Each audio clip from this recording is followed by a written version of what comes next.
strange fruit hanging from the poplar trees. Blood on the term soul food didn't become common until the 1960s. With the rise of the civil rights movement and black nationalism, many African Americans sought to reclaim their part of the American legacy.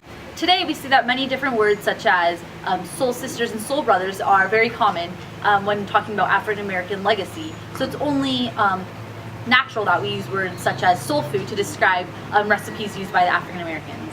Yeah, and according to some sources, the term may have been first used in the year 1962 by civil rights activist and poet Amira Baraka. Also during the same year in 1962, what's it called? It was the same year that Sylvia Woods opened her now famous restaurant in Harlem called Sylvia's, and it's known as the Queen of Soul Food. Soul food is basic down-home cooking with its roots which originated in the rural South. Its staple foods include stuff such as fried chicken, pork, green beans, hush puppies. But some things that we're going to cook today, you're going to see fried chicken. You're going to see mac and cheese. You're going to see waffles. Also, to get some of the health in there, we got the okras. It's going to be quite tasty and we wish you could try it. Oh, and don't forget the mashed potatoes. And the mashed potatoes. Alright, and those are really common down in the South and they help shape the way for the new African American culture. It's the type of food that many civil rights activists, many African Americans in the South ate, and so we believe it's important for us to show this food, show the type of food that the African Americans made, as we see many people from all diverse cultures eating this type of food nowadays, and so we hope you enjoy. A lot of the soul foods today have to root back to slavery, and we see that a lot of the ingredients that we use to make soul food is particularly cheap, so these ingredients are easy to make. So people down in the South who are involved in slavery, these were easy access food and they didn't have a problem finding it.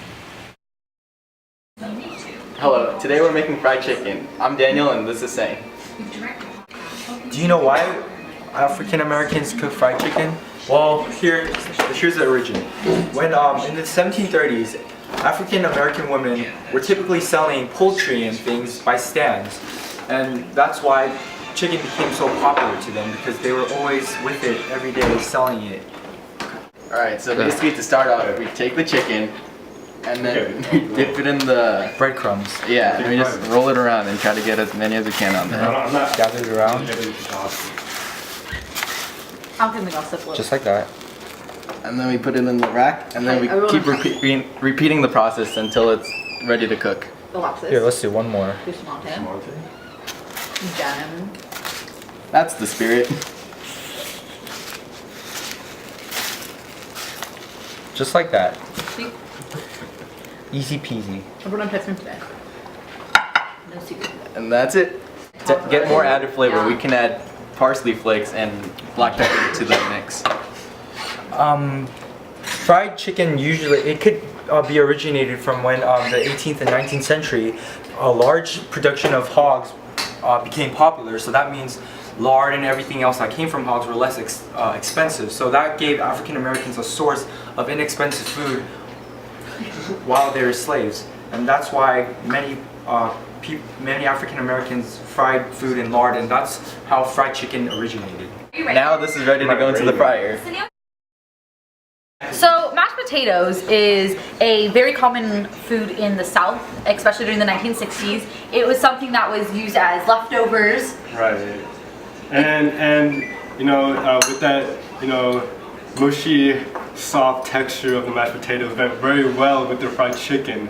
And so that's why I believe, African Americans at that time enjoyed having mashed potatoes as a side dish. And yeah, Sydney is currently mashing it right now. Also, as we stressed before, mashed potatoes is a cheap way of food for the slaves, especially during this time. So it kind of became something that was apparent throughout African American culture, and because of that, it was a staple product when dealing with African American recipes and food.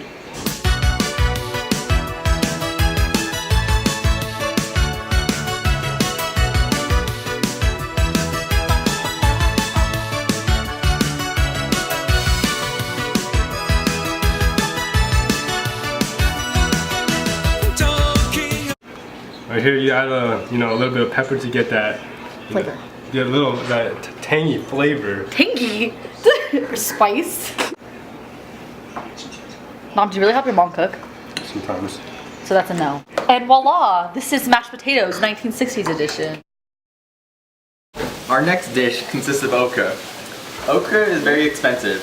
It's usually made with stir fry, such as corn and tomatoes, but it can also be grilled in oil or even frozen and just eaten as a vegetable.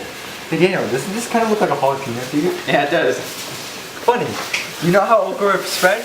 Okay, well, historians claim that okra originated from present-day Ethiopia, which then spread through North Africa, and tribes and clansmen there distributed it among people. So that's how okra originated from African people. Look at this. And this is how you prepare okra. First, take the okra and you put it in a bowl or a saucepan or a frying pan, wherever you want to cook it, with oil, other vegetables, kind of like a saute, like this. Looks good, huh?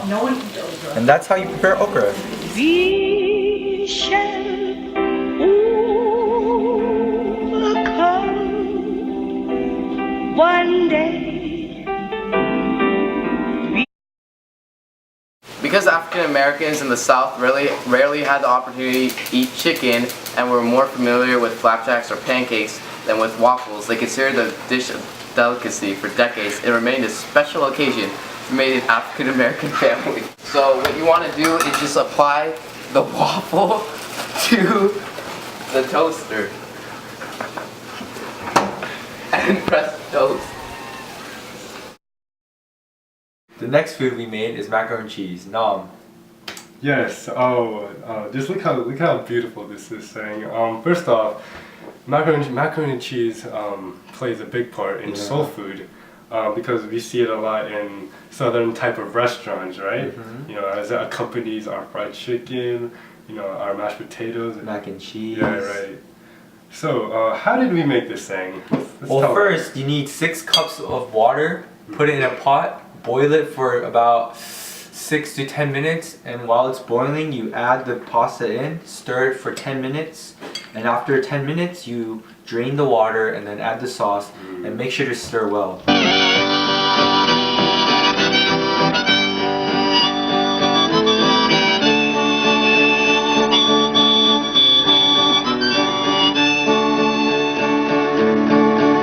Come gather round, people, wherever you roam, and admit that the waters around you have grown, and accept it that soon you'll be drenched to the bone. If your time to you is worth saving, then you better start swimming or you'll sink like a stone, for the times they are changing.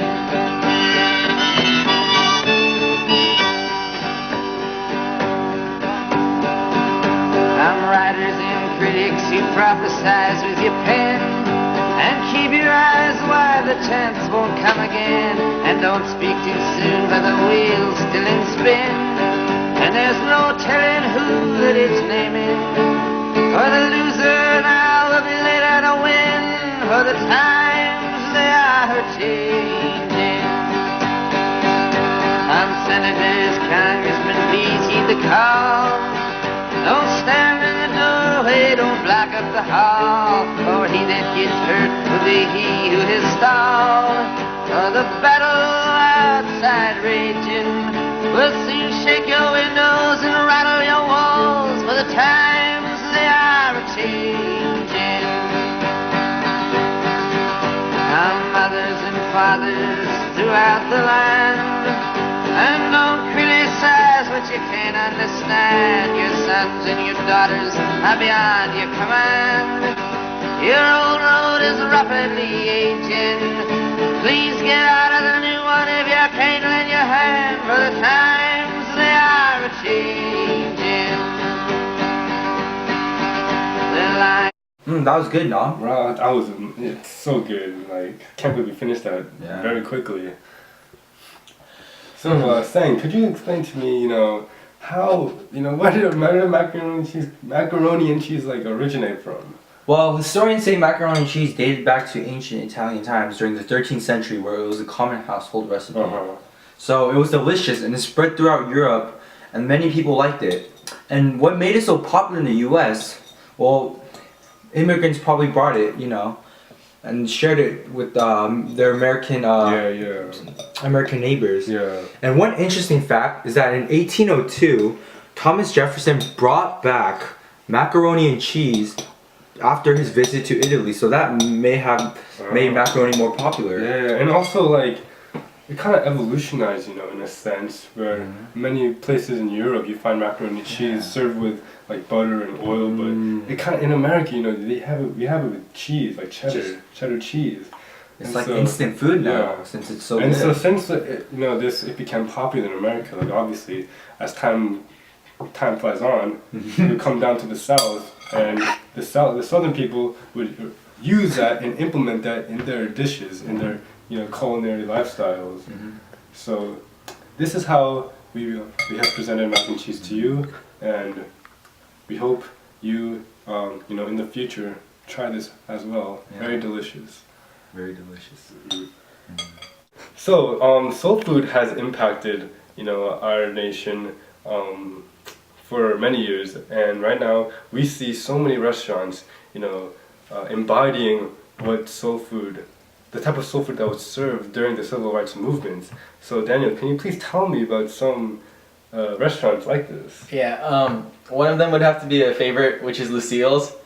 It's pretty good. It's a smokehouse barbecue, and it originated in Louisiana with a woman who cooked in her house, and she served food in her backyard, and then it grew to be popular, and now many people enjoy it. I see.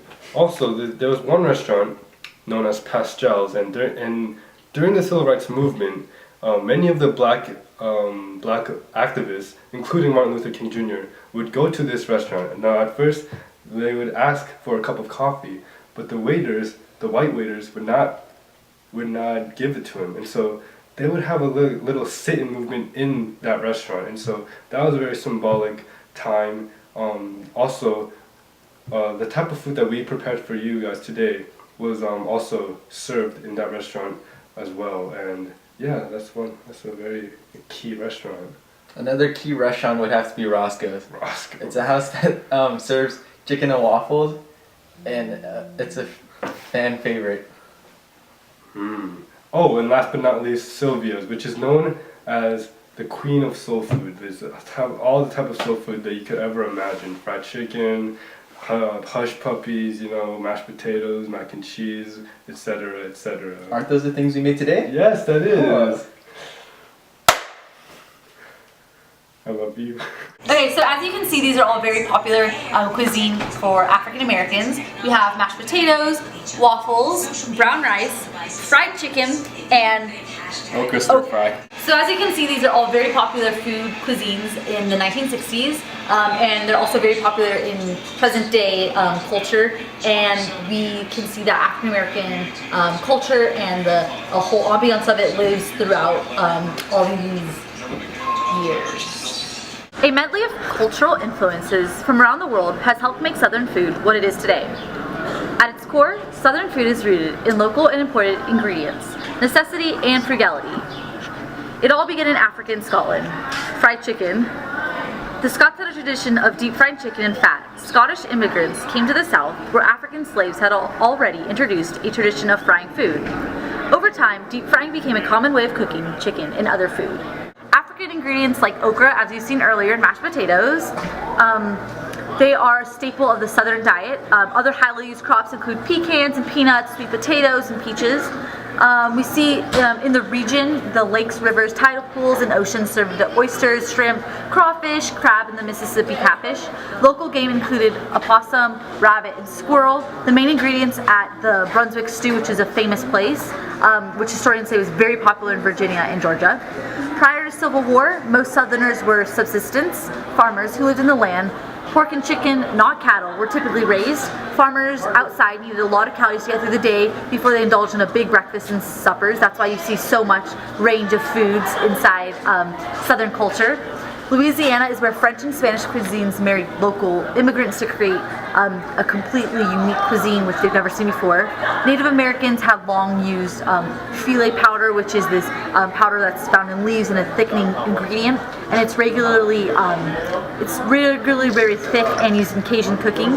Spanish rice-based jambalaya, shrimp and oysters, and Cajun gumbo with the help of some flour and pork fat and okra were main cuisines used in Southern culture. So changing demographics continue to add to the Southern food's diversity, such as Miami's large Cuban population. It has contributed a completely new Cuban element to the area's culinary traditions. And if you think you know everything about Southern food, My baby don't mess around because she loves me so, and this I know for sure. Oh yeah, the immigration, right? The influx from, you know. the term soul food didn't become common until Alright, what's next, Anna? Anna, mother? Literally, if you open that up, oh, I'm gonna